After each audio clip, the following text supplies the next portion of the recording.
Well, the first thing I want to do is to welcome Susanna back to this side of the camera.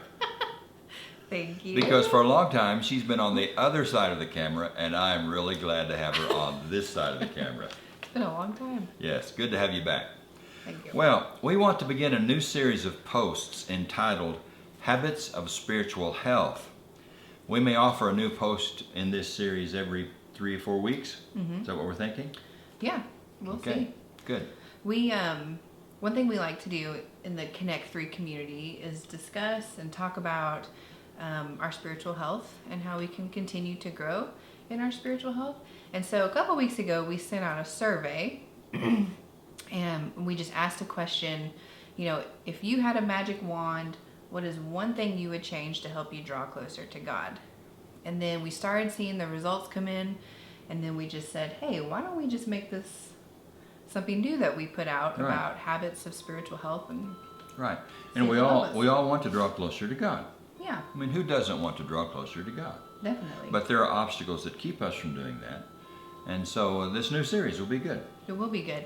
So we have plans to cover a lot of different topics. We do. But we're going to start with just the results we got from the survey. Yes. Is that right? That's right. Okay. And we've tried to break down the results from the survey in certain categories. And you're going to tell us about the first category. Okay. So here's kind of a rundown of some of the answers and feedback we got from the survey. A big one was focus.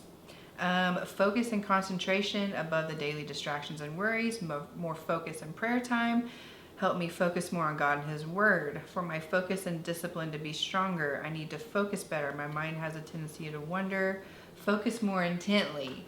So Isn't that focus was a interesting? big one. It was a big one. So many people used focus in their answer. So it's a common problem. We need to focus better. I have that problem. Another thing that was mentioned was lack of time. Someone wrote, I need uninterrupted time for study.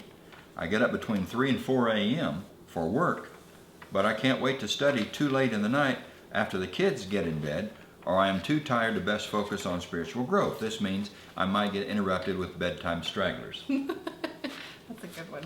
I bet every mother that has young children can relate to that answer. I'm sure. Here's some others. I would have all my needs met so I could totally dedicate my time and life to God without worrying about bills, job, and family. I need more time. Time and space before the craziness of the day begins to just listen to and talk with the Father. Oh, wait, I can do that, the respondent said. We hear ya. And someone wrote, I have trouble reading and praying at a consistent time. So finding the time consistently is a common problem. That is. So focus, time, and then there was also worship. Someone commented on worship. To have better worship with the brethren, it's too rote, they said. Worship is too rote. It's too rote. It's to get it done quickly. Someone also said more time for prayer. I would pray more. Yeah.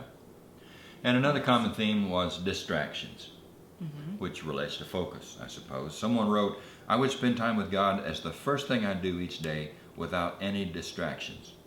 Good idea. Very good idea. Someone else wrote, my tendency is to let the world step in front of what matters most. So I guess that would be distractions and setting priorities.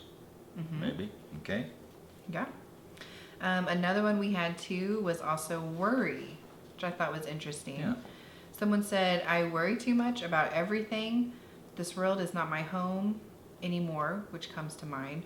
Far cry from the one I grew up in, that's for sure. Do you suppose each generation says that at some point? I suppose less worry, more reliance on God. Very good. So I think this will be interesting, and a lot of these are kind of interconnected, I think. They are. They are. So we want to begin a new series based on these survey results as well as other materials. Habits of spiritual growth. And we want to talk about how to develop habits and what keeps us from developing those habits and things that we might be able to do to help us grow spiritually. I like it. So we were really excited about this series, and we encourage all of you to hop in, join the discussion. Even though we've already sent out the survey, feel free to email us. You can go to our website and contact us if there's any other habits or topics you might want us to cover. But I think it'll be really good. It will be good. Looking forward to it. Sounds good.